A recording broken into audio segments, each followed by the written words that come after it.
สบายดีพี่น้องปองปายสุขสุขคนวันกำลังสิไปย้ายข้าวสารพี่น้องวันพี่น้องเลย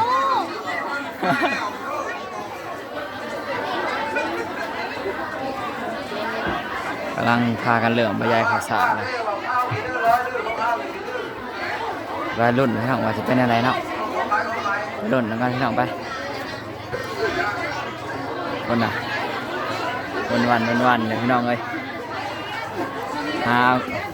าของไฟของมันแล้วเนาะมาเลยพอแม่ตาไก่ตีกองไปย้ายข่าวสารแล้วพี่น้องเลย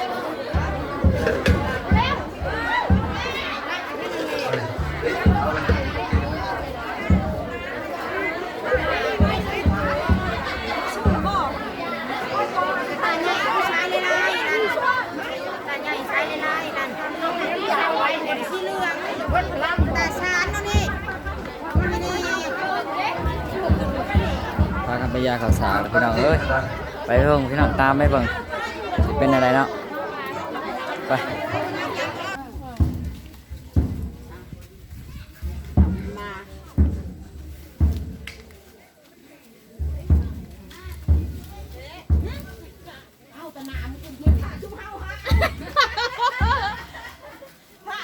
ยายตามถาดเนาะพี่น้อง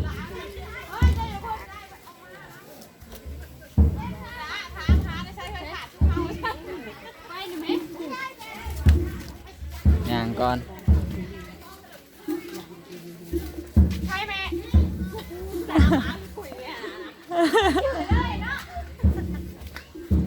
ตามไปเบิ่งพี่น้องเป็นตะใหญ่ใช่เนาะ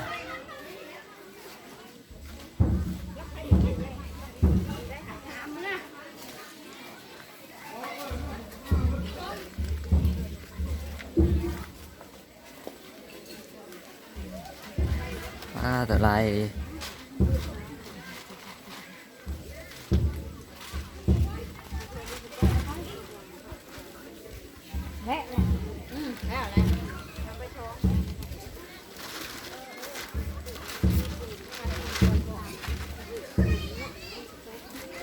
คันกินอยู่ก็อยู่คันกินอยู่ก็3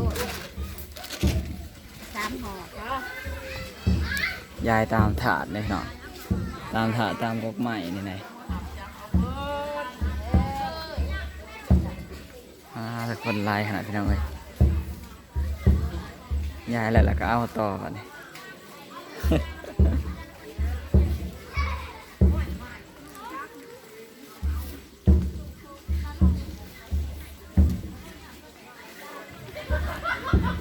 ยายแล้วก็เอาต่อพี่น้องเก็บใส่กระตาต่อ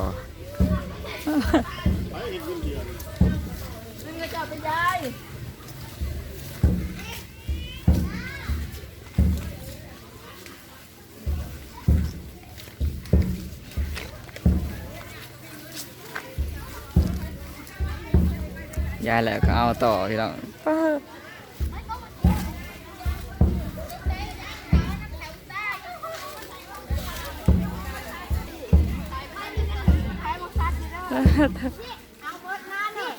ได้เตรียมถุงยางพอพี่น้องเลย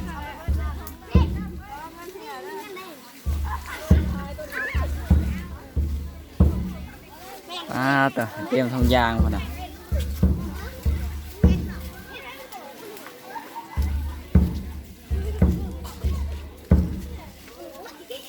บริญาตนะครับบ่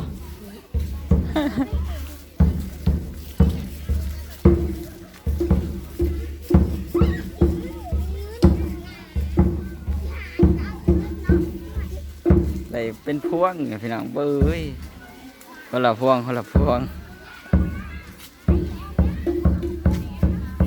ยวคนละพวง2 พวงพี่น้องเอ้ยขนาดไม่มีไฟเอาในถาดนะ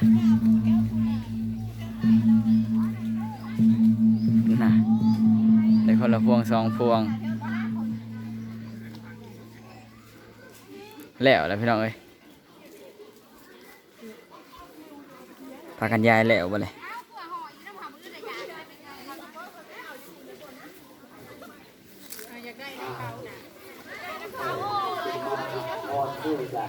ปากันยาแล้วว่าแล้วเลิกแล้วบัดนี้พี่น้องเป็นไปเบิ่งอยู่เทิงพี่น้องมัน เรากินทั้งเขากินทั้งตะอีมันอยู่ได้กินข้าวเขาคนกินโรตี กำลังสิกินข้าวสามัคคีพี่น้องเลย เอาปูพักกินหน่อย นี่เด้ปลาเขาก็มาเลย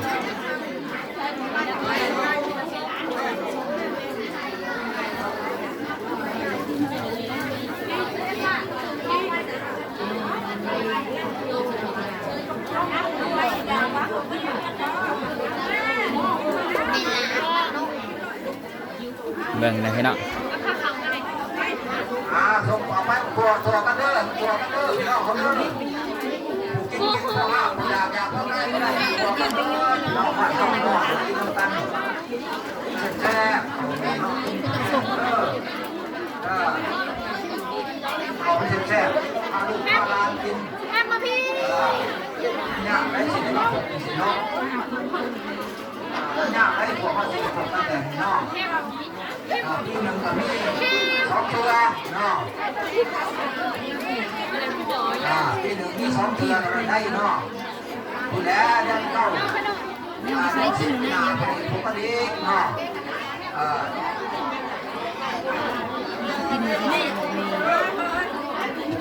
ปิ่งตับหัวใจทุกคนโมกินน้ำพยาแห้งมากเลย มาแล้วก็ส่งมาเด้อท่านได้ก็ได้น้องแน่ไม่ได้กูบ้านเอา กินได้ไหม ไม่ได้กูบ้านเนาะ ย่อไปให้เขาเจ้าแน่วางนะมุ้ยพาเขานะเก่งยังทำไม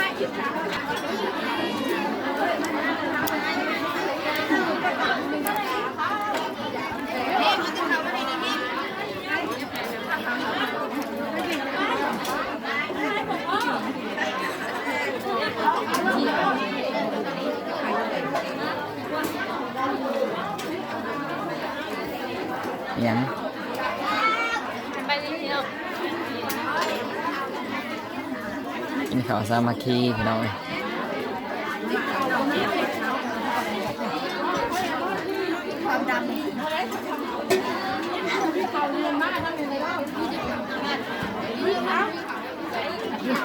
ต้มไก่เอามาต้มไก่นะ เอาปิ่งสิเอามาลูกหัวใจ เลือหน่อยเดียวก็สิเอา แล้วเขาจะมากิน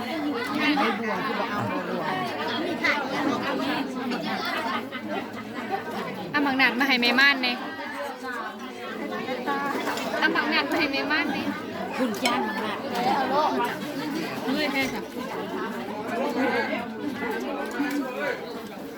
นี่ยังอันนี้แซ่บบ่หนูน้อยกลับมาแซ่บบ่ นักเลงบอกว่าน้ำไผ่ดอกแล้วเขามา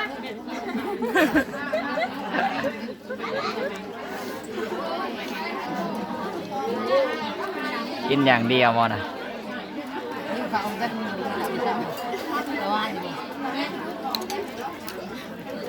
แกงปลาปิ้งซีนแล้วก็ข้าวต้มตัด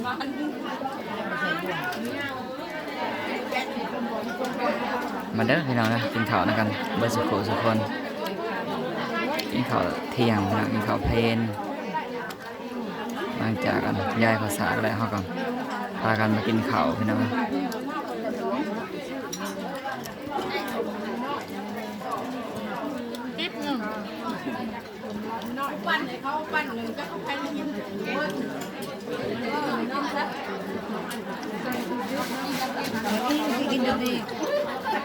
มาพาทางสีพี่น้องงามพาพี่น้อง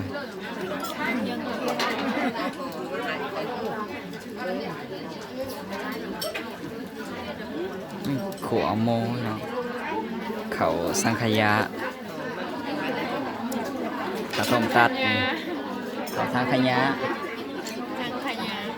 ทางขยะ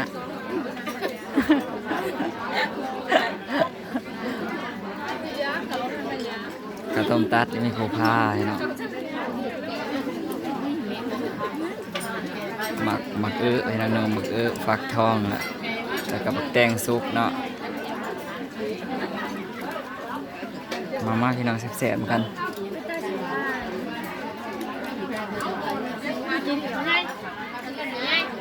มีแต่ไม่ใหญ่พี่น้องมีแต่ไม่ใหญ่กิน3 คนพี่น้อง3 ผ้าไปเลย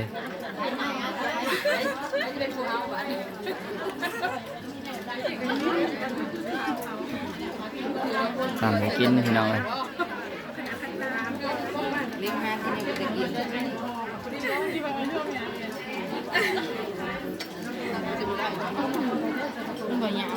สำเนียงนะพี่น้องฝากกดไลค์กดแชร์กดติดตามเลยเด้อพี่น้องเด้อ